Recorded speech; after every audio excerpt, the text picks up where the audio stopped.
You know the feeling. Not the failure itself, but the moment just before it, when you could feel it coming and couldn't stop it. The harder you gripped, the faster it slipped. On Sunday afternoon at Shinnecock Hills, Wyndham Clark stood on the first tee of the final round with a 6-shot lead at the US Open. 6 shots. The kind of cushion that feels, from the outside, like a done deal.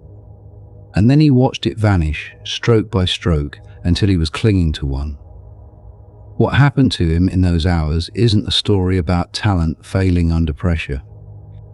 It's a story about a specific, documented mechanism inside every human brain, one that activates exactly when you can least afford it. And once you understand what that mechanism actually is, you'll stop calling it a choke. You'll start calling it by its real name. Here's what you need to understand about a skill like a golf swing or a penalty kick or the opening line of a presentation you've rehearsed 100 times.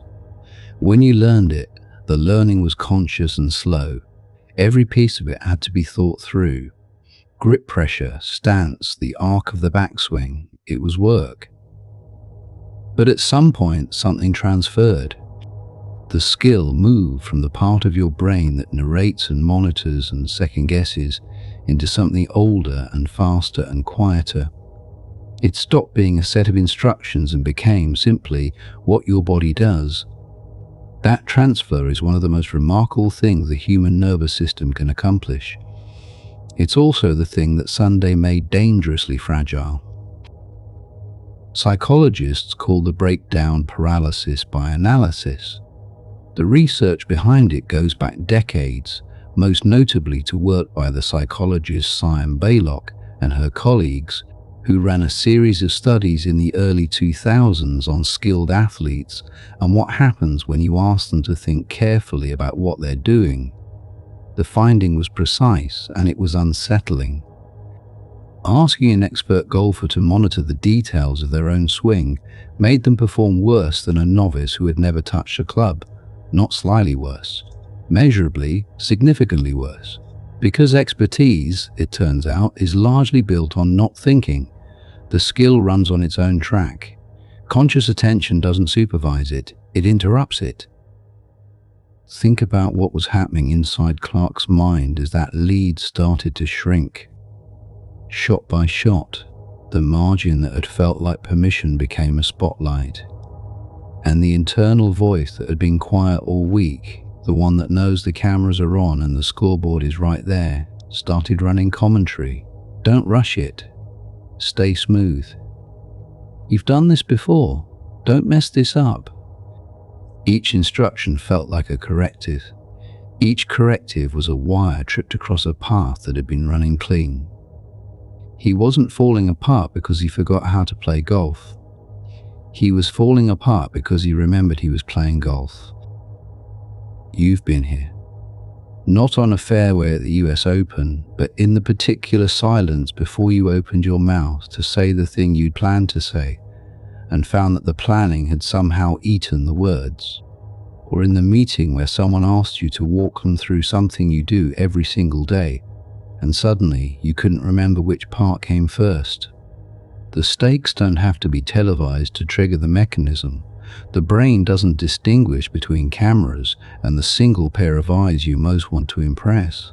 What it reads is, this matters, and the moment it reads that, it tries to help. That help is what destroys you.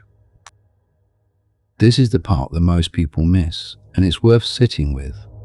The voice that says, don't mess this up, isn't your enemy pretending to be your friend. It genuinely is your friend. It's the part of you that cares about the outcome, that has registered the importance of the moment, that is trying to protect you. The cruelty isn't that you're weak.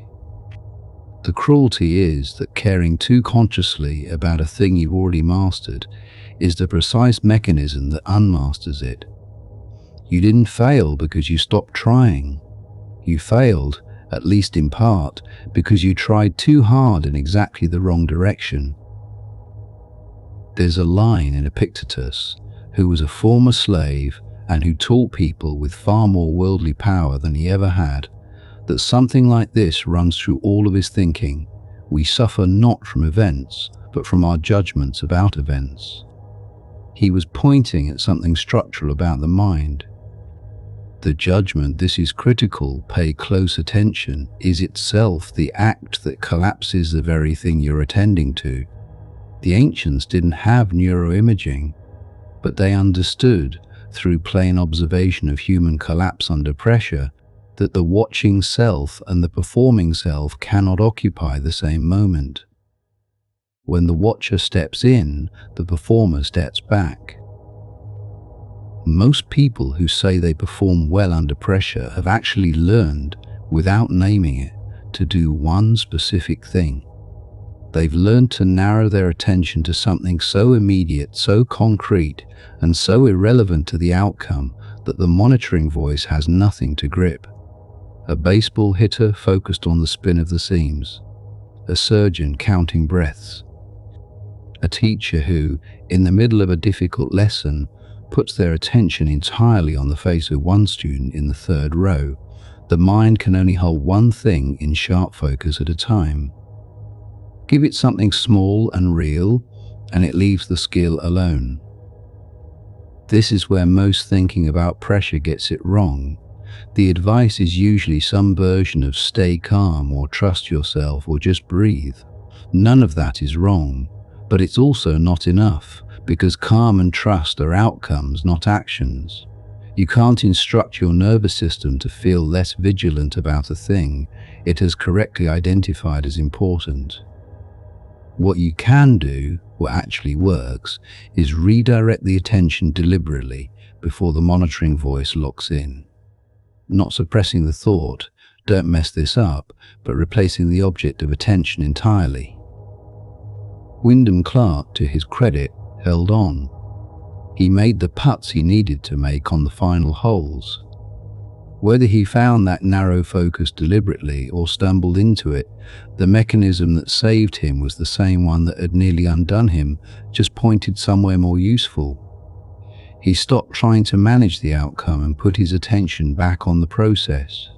That's not an accident. That's a learnable thing. That's a learnable thing. Picture a woman standing in a hallway outside a boardroom, 30 seconds before the most important presentation of her year. Her hands are cold.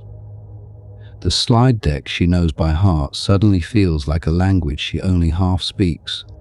She's reviewing the opening line, then the second line, then whether the second line should come before the first. This is the mechanism activating. This is the watcher stepping onto the performer's stage. What she needs in that hallway isn't more review. It's one small, physical, irrelevant thing to put her attention on. The grain of the door handle. The specific sound of the ventilation system above her. Something so concrete and so present that the monitoring voice, for a moment, has nowhere to stand. Here's what's worth understanding about this, and I think it quietly reframes everything.